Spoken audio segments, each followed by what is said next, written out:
Recentemente, eu assisti no YouTube, não sei quantos de vocês assistiram, um teólogo católico, ele não é padre, é um membro da Igreja Católica, e ele enfrentou, se não me falha a memória, 25 evangélicos. Está muito comum esse tipo de debate, tá?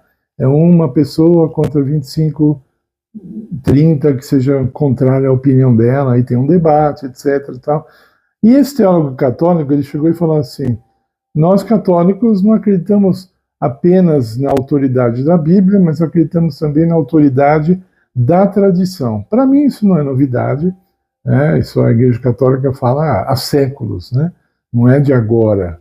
Para quem estudou só um pouquinho de história, principalmente a história da época da Reforma Protestante, então a Igreja sempre se apegava nisso, né? Nós acreditamos que a tradição da Igreja tem a mesma validade que a Bíblia, né? Então, os protestantes não aceitaram isso, estou resumindo, e acabaram se separando e acabaram formando outras denominações religiosas, né? Mais tarde a batista, a presbiteriana, a metodista, enfim. Então, esses eram padres, né? Lutero era padre, Calvino era padre, né? Wesley, fundador da metodista, não era padre, mas se você vai lá atrás, vem do mesmo ramo, né? Da mesma árvore, né? Então, esse teólogo católico fez uma pergunta e eles não puderam responder. Ele perguntou assim: me mostra na Bíblia onde diz que só ela é autoridade. E eles não sabiam. Eu achei interessante porque até mesmo antes de eu me batizar, eu sabia de um texto que serviria de resposta para esse padre. E aqueles que já frequentam a igreja há anos, as denominações ali representadas, não conseguiram responder e ficavam só sorrindo, sorrisinho amarelo e tal, mas um dos textos, e esse é o que eu citaria, fácil, que eu conheço desde quando eu tinha 17 anos de idade, é Isaías capítulo 8, e o verso 20, ele diz assim: a lei e ao testemunho, se eles não falarem de acordo com essa palavra, não haverá amanhã para eles. Alguma tradução pode mudar um pouquinho, mas sem mudar o sentido do que eu acabei de falar. Então, a lei e o testemunho. Só a verdade, ela tem que ser falada de acordo com esses dois pontos. A lei, que diz ali, são os 5 livros de Moisés. E os testemunhos são os testemunhos dos profetas que vêm depois dele, lá no Velho Testamento. Então, quando chega ali na Reforma, Lutero é um que defende mais que os outros a expressão sola escritura, dizendo assim: só a escritura tem autoridade para falar o que é certo e o que não é espiritualmente. Então, houve muito debate sobre isso. E tem gente que traz isso como uma novidade, né? É lógico que essa expressão latim não foi falada por Isaías, mas desde Moisés, e agora falando de Isaías mais diretamente, nós vemos, e Salmos também, que não é novidade o que Lutero veio trazer no ano de 1500 aproximadamente. Então não é novidade. O sola escritura já era defendido por os profetas do Velho Testamento. Muito antes, muitos anos antes, séculos antes de Lutero nascer e os outros reformadores. Então isso não era novidade. Agora eu falo assim, Paulo, ele seguiu isso, essa receita do sola escritura, esse princípio? Claro que sim. Ele diz, por exemplo, em Gálatas 1, verso 9, se alguém vier trazer outro evangelho para vocês, além desse que vocês têm aprendido, ainda que seja um anjo, vocês devem desconsiderar, ele seja anátema, né? Tipo assim, que ele seja um herege, né? Não é para aceitar um outro evangelho além deste. Agora, qual é o evangelho que ele estava referindo? Qual é a mensagem que Paulo estava se referindo? O Velho Testamento, que é o que tinha na época dele. Paulo não veio reformar o que os profetas e a lei escreveu. Ele não veio reformar. Ele não veio falar diferente. Tanto é que os bereanos, lá em Atos dos Apóstolos, quando eles ouviram Paulo pregar, eles falaram, tá, entendemos o que você falou, nós vamos na Bíblia agora para ver se o que você está falando está de acordo. E Paulo elogiou esses bereanos por fazerem isso. Ele elogiou, falou, ótimo, eu vou adaptar aqui. Me dê a liberdade poética, né? Paulo chegou e falou, muito bem, é isso mesmo.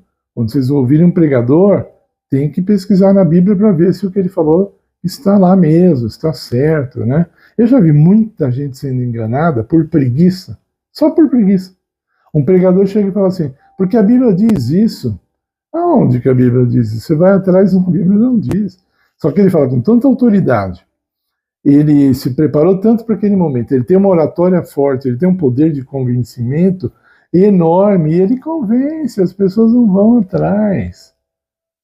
Anos atrás eu tive um debate que eu tive que defender que o Espírito Santo é Deus, ele é uma pessoa, contra um rapaz lá do Paraná, que ele dizia que o Espírito Santo não é uma pessoa, é uma força ativa, semelhante ao que os testemunhos de Jeová dizem, e ele não era testemunho de Jeová. Então, eu falei da comunhão, né? Como o apóstolo Paulo fala assim, que a graça de Jesus, o amor de Deus, o Pai, e a comunhão do Espírito seja com todos vocês. Aí ele falou, a comunhão do Espírito, mas a comunhão com o Espírito não tem, né? Aí eu fui pesquisar e mostrei para ele que tinha, e ele não quis aceitar, né? Ele falou que não tinha, que era para ninguém pesquisar.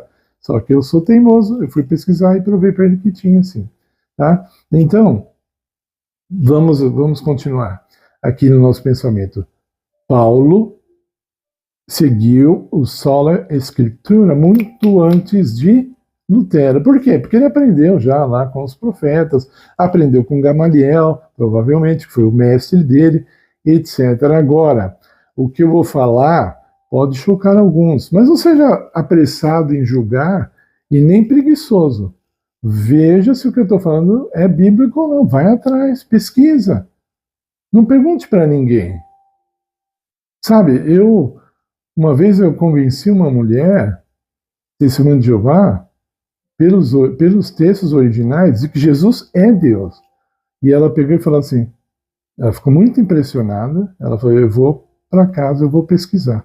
Eu falei, você não vai pesquisar, você vai perguntar lá no Salão do Reino se o que eu estou falando está certo ou não, eles vão dizer que não e você vai ficar por isso mesmo. Não, eu vou pesquisar por mim mesmo. Tá bom. Nunca mais ela voltou na minha casa. Então, eles não conseguem fazer uma coisa individual, né? E lembra, eu fiz um vídeo a semana passada, a salvação é individual. Não vai adiantar no dia do juízo você falar, senhora, eu fui enganado, o pastor da minha igreja falou que era desse jeito. No juízo isso não vai servir. Preguiça espiritual, preguiça de pesquisar. Agora, ouça bem o que eu vou te falar. Tudo o que Jesus falou, tudo o que Jesus falou, que ele ensinou, era sola escritura. O que eu quero dizer com isso? Tudo o que Jesus falou já havia sido ensinado no Velho Testamento.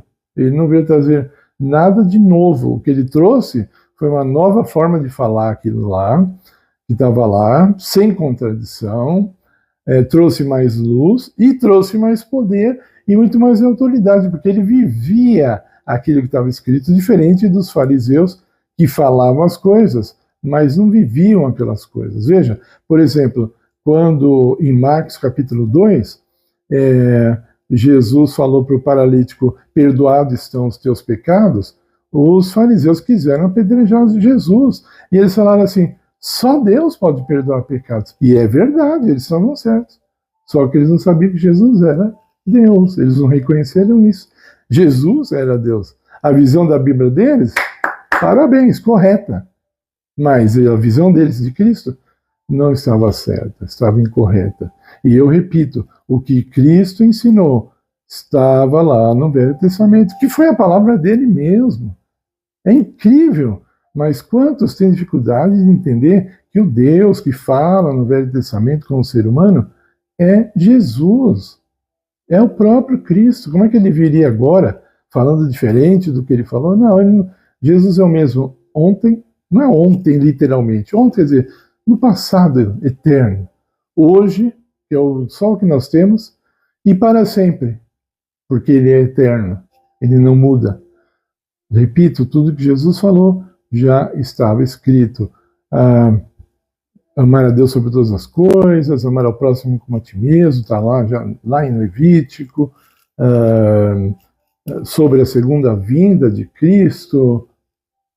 Tem alguém me ligando aqui, está atrapalhando. Então, todas essas coisas já estavam no Velho Testamento. Mas ali estava Cristo, era a Bíblia em carne e osso. Jesus era a Bíblia ambulante, a Bíblia em carne. Não é porque ele tinha memorizado os textos, é porque ele vivia todos aqueles textos com a intensidade que nós somos convidados a viver. Paulo diz assim, vocês são cartas vivas, nós temos que ser a Bíblia. A Bíblia, as promessas da Bíblia, os mandamentos da Bíblia, os ensinamentos da Bíblia, tem que sair de lá e passar para dentro da nossa vida. Nós temos que ser Bíblias ambulantes. As pessoas têm que aprender da Bíblia examinando a nossa vida. Olha que privilégio, olha que responsabilidade. Agora, para encerrar, infelizmente eu queria falar um pouco sobre a hipocrisia de vários pastores grandes que eu tenho visto aí na internet, falando de com a gente é só a Escritura. Eles vendem livros aos milhares para ajudar você a entender a Bíblia. Então não é só a Escritura. Eles vendem muitos e muitos livros de vários e vários pastores. Então para que precisa? Para que precisa desses livros se dá para entender a Bíblia sem esses auxílios? Eles dizem, não é isso? É o que eles dizem. Só a Escritura. Tudo que eles aceitam está só na Bíblia. Né? Aí você vai ver, você aperta, não. Ele leu um livro que interpretou o que a Bíblia diz, mas interpretou de maneira errada, porque interpretou do jeito que ele quis, conforme a igreja dele aceita, conforme a popularidade ajuda. Tem vários pregadores famosos aí que eles não usam só a Escritura porque não dá popularidade. Sabe, pregar a palavra de Deus pura, sem a mistura do engano, não é algo popular. E você pode escolher. Você vai ficar só com a Escritura ou você vai somar a ela coisas que os homens dizem e vai fazer uma mistura e você vai ficar confuso e nunca vai entender a Deus. É uma pena, mas você ainda pode escolher. Deus é luz. Jesus falou, eu sou o caminho, a verdade e a vida. Então, é o que nós precisamos. Precisamos da palavra de Cristo. E Cristo não falou nada contrário ao Velho Testamento. Que Deus nos abençoe, que nós não tenhamos preguiça de pesquisar, de seguir o conselho de Jesus em João 5,39, examinai as Escrituras. Se inscreva nesse canal, eu peço, por favor, para você ajudar no nosso trabalho. Deixe o seu like, isso também ajuda no algoritmo. Comente, porque isso colabora com o nosso trabalho também. Ore o quanto você puder por nós, para que esse trabalho cresça, para que atinja muitas pessoas e que Deus seja glorificado em tudo, em nome de Jesus. Amém.